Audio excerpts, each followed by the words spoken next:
तो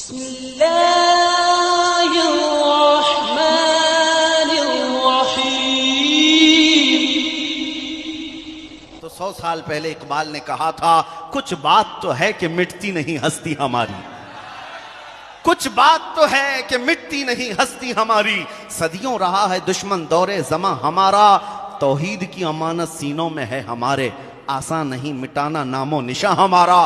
यूनानो मिस्र रोमा सब मिट गए जहां से, बाकी मगर है अब तक नामो निशा हमारा। न्यूज में कभी कभी दिखा दिया जाता गाड़ी पलट गई, कहीं आग लग गई, कहीं चोरी हो गई, लेकिन अब सारे न्यूज में सिर्फ दाढ़ी ही दिखती है, टोपी ही दिखती है, बुर्का ही है, मस्जिद की मीनार है, मेंबर है, यही सारी चीजें क्यों है? ये मैं आपको बताना चाहता हूं। तुमको अब धरचे अपनी वैल्यू मालूम नहीं है, लेकिन कुत्ते भौंक भौंक करके बताते हैं कि ए बंदे तू गटर नाली और सड़क चौक पर खड़े होने वाला नहीं है। हम तुम्हारी हैसियत बताते हैं कि तुम मोहम्मद अरबी के शेर हो। मेरा इंट्रोडक्शन, मेरा तारुफ सिर्फ इतना ही है, या रसूल अल्लाह तेरे इश्क की बदौलत मुझे जिंदगी मिली है, तेरे इश्क की बदौलत मुझे जिंदगी मिली है। मेरी बात बन गई है तेरी बात करते करते, मेरी बात बन गई है तेरी बात करते करते। और ऐ सुन्नियो, हमारी जिंदगी का मकसद यही होना चाहिए, है जो जिंदगानी बाकी ये इरादा कर लिया है जो जिंदगानी बाकी ये इरादा कर लिया है, तेरे मुनकिरों से आका मैं मरूंगा लड़ते लड़ते,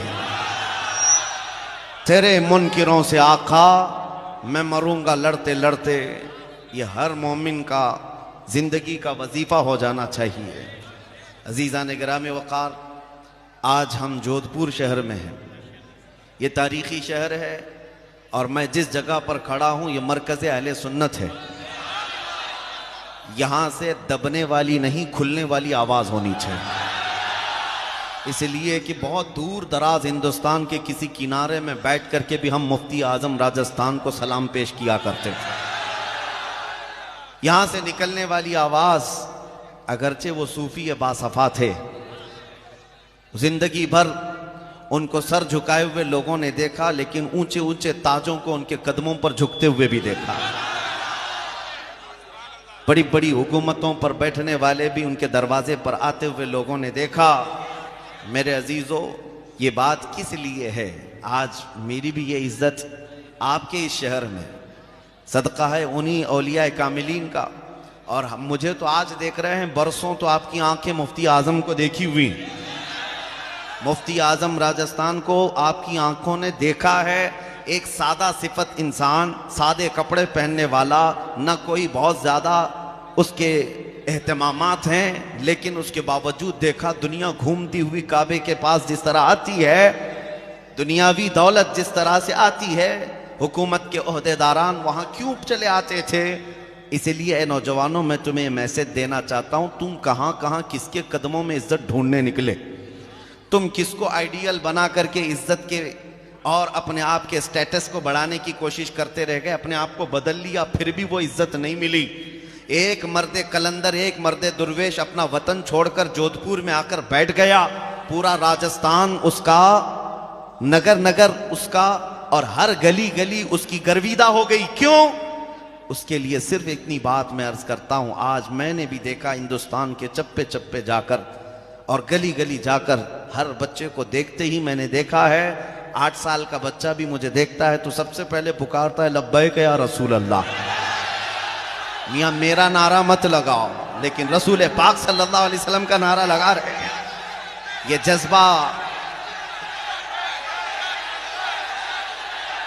लब्बैक या रसूल अल्लाह। अजीज़ान गिराम वक़ार, तवज्जो, अपना ज्यादा वक्त शोर में नहीं गुजारेंगे। मैं ये बात अर्ज कर रहा हूं, ये जो कुछ भी मिला है, ये इज्जतें, ये इनायतें सिर्फ इतनी इसलिए हैं कि हम किसी बड़े ख़ानदान के या हम किसी सरकारी नेता से कोई ताल्लुक़ नहीं रखते।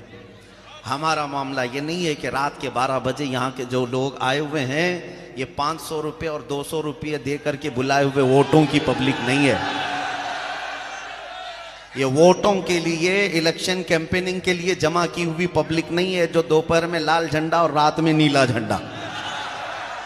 मेरे अजीजों, मैं मजमों में जाता हूं रात के 12 बजे के बाद भी जो गर्माहट यहां हमारे जलसों में दिखती है वो दिन के 12 बजे वहां नजर नहीं आती। क्यों? ये माल और दौलत पर जमा की हुई पब्लिक नहीं है। ये माल और दौलत और या मिठाई के लिए जमा की हुई ये वो मजमा नहीं है। बल्कि नेता हजरात भी हों तो उनसे भी मैं कहता हूं, ये देख लो जरा आंख खोल करके, रात के 12 बजे हमने 100-200 रुपए देकर नहीं बुलाया, बल्कि यहां जो आया है वो ये अज़्म लेकर के आया है, मेरे मुस्तफा की बात आई, कदमों में गर्दन भी दे दूंगा। नबी करीम सल्लल्लाहु तआला अलैहि वसल्लम के लिए फिदा होने वाला ये मजमा होता है। इसीलिए मेरे अजीजों, हमारी चलत फिरत से बहुत सारे लोगों को तकलीफ भी होती, डर भी लगता है। लेकिन इस जोधपुर के उस तारीखी चौक में मैं खड़ा हूं जहां कभी मुफ्ती आजम हिंद खड़े थे, कभी मुहद्दिस आजम हिंद खड़े थे। ये अगर तारीखी शहर है तो यकीनन उन बुजुर्गों की विरासत हमें भी मिली है। वही विरासत आप तक हम पहुंचाएंगे। अब आपको मैं मैसेज देना चाहूंगा, शोहदाए करबला का ये महीना है, मुहर्रम आते ही सुन्नियों के यहां इमाम हुसैन का तस्करा छिड़ जाता है। लेकिन याद रखो मेरे अजीजों, मौला इमाम हुसैन का जिक्र करने वाले हम हुसैन आजम का जिक्र इसलिए नहीं करते कि रो धो करके सीना पीट लेंगे या मातम करके गम मना लेंगे। गम होना फितरी बात है, लेकिन मेरा ये मिशन है, मैं करबला की दास्तान सुनाता हूं तो इस नीयत से सुनाता हूं कि 80 साल का बूढ़ा भी सुन ले तो 25 साल की जवानी उसके अंदर आ जाए। हुसैन आजम का तज़किरा रोने धोने के लिए नहीं है, मुजाहिद इस्लाम बनने के लिए है। हर साल हम मुहर्रम की तारीखों में ये तज़किरे करबला के इसलिए सुनाते हैं, मुसलमानों अपने दिलों से खौफ निकालो। आज के दरिंदे अगर कुत्तों की तरह भौंकते हुए मोहल्लों में कहीं नजर आ जाएं और अगर चाकू छुरी तलवार से किसी को डराने की बात करे तो ऐ सुन्नियों, उनसे ये कहना तुम तो आज के कीड़े मकोड़े हो, 1400 साल से हम करबला सुनते आ रहे हैं। हम 1400 साल से हमारे माँ बाप से, हमारे उलमा से करबला की दास्तानें सुनते आ रहे हैं। हमारा तो ये शीवा है, गर्दन भी अगर तलवार के नीचे आ जाए तो हम अल्लाहु अकबर ही पुकारेंगे। No compromise.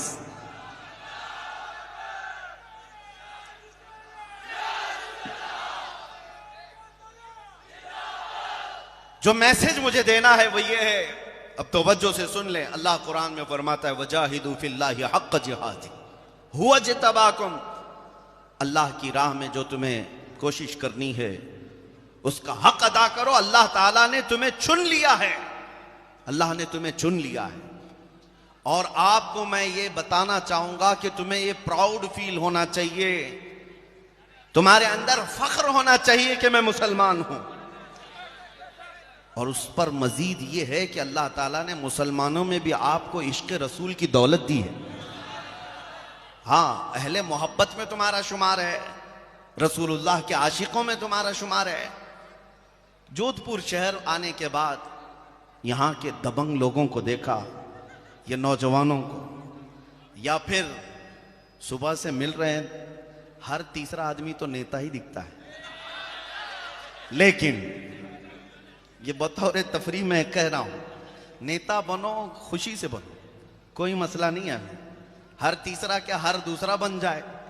लेकिन मेरे अजीजों, जिसके लिए अल्लाह तबारक व तआला ने कोई भी जरा बराबर भी सुरखुरी दुनिया में अता की है, जो मकाम दिया है, उसका सबसे पहला काम यह होना चाहिए, मैं हर चीज को कंप्रोमाइज कर लूंगा, मेरे नबी के नाम पर कोई कंप्रोमाइज नहीं करूंगा। मुझे ये बात इसलिए कहनी पड़ी कि कुछ लोगों को ये तकलीफ भी हो जाती है और डर जाते हैं, लब्बैक का नारा लगता है तो सहम जाते हैं।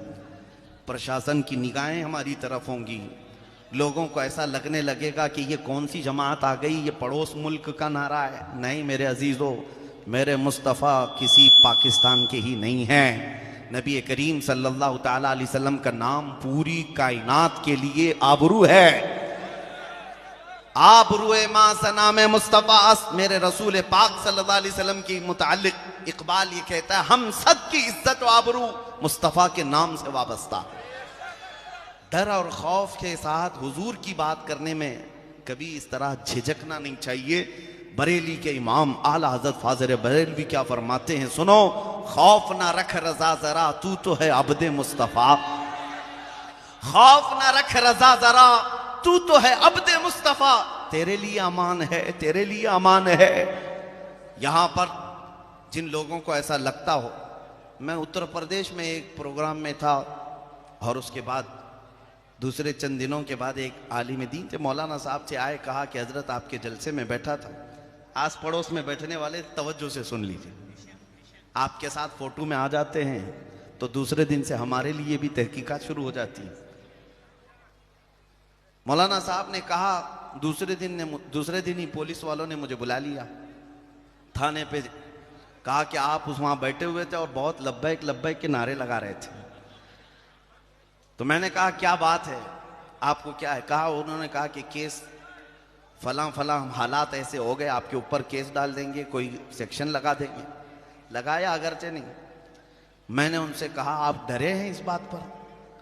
डरे हुए हैं मेरे अजीज भाई? मैं उनसे कहा, फख्र करो, दुनिया चोरी करके थाने जाती है, तुम रसूलुल्लाह का नाम लेकर थाने पहुंचे हो, इससे बड़े फख्र की बात क्या है? तुम नबी पाक सल्लल्लाहु अलैहि वसल्लम का नाम लेकर पहुंचे हो। मेरे ताजु शरिया रहमतुल्लाह ताला अलैह फरमाते कि अगर उनके नाम पर हथकड़ियां लगाई जाएं तो यह दुनिया का सबसे कीमती जेवर होगा, ये सबसे कीमती जेवर होगा। खौफ ना रखो, डरो नहीं। हाँ, चोरी करके जाना है, मार धाड़ करके जाना है, किसी का रेप करके कोई गया है, उसके लिए ये जिल्लत है। नबी पाक सल्लल्लाहु ताला अलैहि वसल्लम के नाम पर गया है तो वो बिलाल हबशी का वारिस है,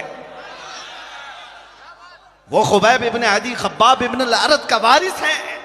नबी करीम सल्लल्लाहु ताला अलैहि वसल्लम की बारगाह में चले जाना, कल क़यामत के दिन खड़े होना। अगर दुनिया ने पकड़ करके तुम्हें जुर्मों की सजा दी थी, यहां पर बारगाह मुस्तफा में तो सबको पहुंचना है क़यामत के दिन। अर्ज करना, या रसूल अल्लाह, दुनिया में मुझे आपका नाम लेने की वजह से हथकड़ियां लगाई गई या मारा पीटा गया है। मेरा यकीन ये कहता है उस दिन अगर हुजूर के बाजू खुल गए तो उससे बेहतर पनाह तुम्हारे लिए क्या हो सकती है? उससे बेहतर पनाह क्या हो सकती है?